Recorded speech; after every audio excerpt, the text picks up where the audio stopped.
अगर आपकी जिंदगी में एक दिन ऐसा हो जो बार बार दोहराया जाए, आप हर बार मरें और फिर वापस उसी दिन पर लौट आएं, लेकिन हर बार आपकी यादें मिटा दी जाएं, क्या तब भी आप वही इंसान रहेंगे?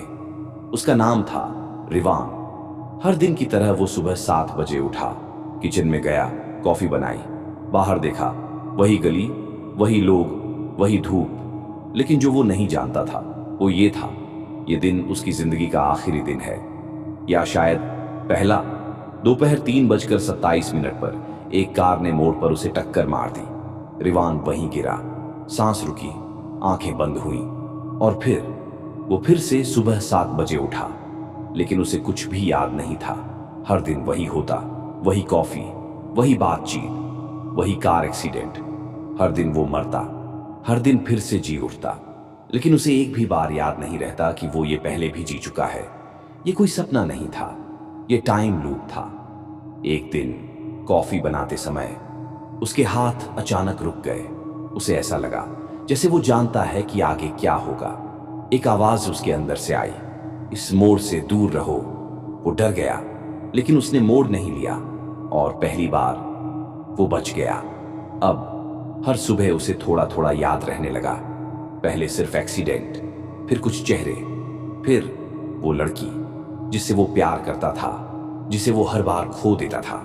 रिवान ने खुद से सवाल किया, मैं क्यों बार बार जी रहा हूं? किसी ने मुझे इस लूप में क्यों डाला?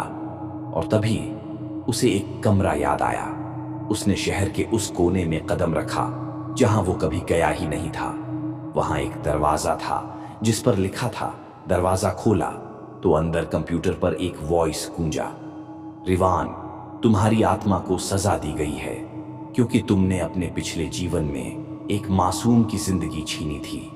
अब रिवान को याद आने लगा, उसने गुस्से में एक आदमी को धक्का दिया था जो मर गया था। उसका अपराध यही था, और इस लूप में वो बार बार मरकर अपने कर्मों का फल भुगत रहा था।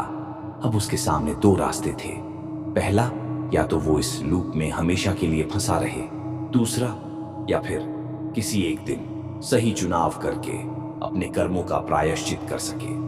रिवान ने उसी दिन, उसी मोड़ पर उस बच्चे को बचा लिया जो हर बार उस कार से टकराता था।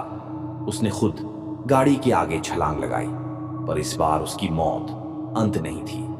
वो फिर उठा, लेकिन इस बार सुबह 7 बजे नहीं, बल्कि एक नई दुनिया में, जहां सूरज नया था, रास्ते नए थे, और जिंदगी सच में आगे बढ़ रही थी। कभी कभी सबसे बड़ी सजा खुद से मिलती है, और सबसे बड़ा मोक्ष तब मिलता है जब हम सच्चाई स्वीकारते हैं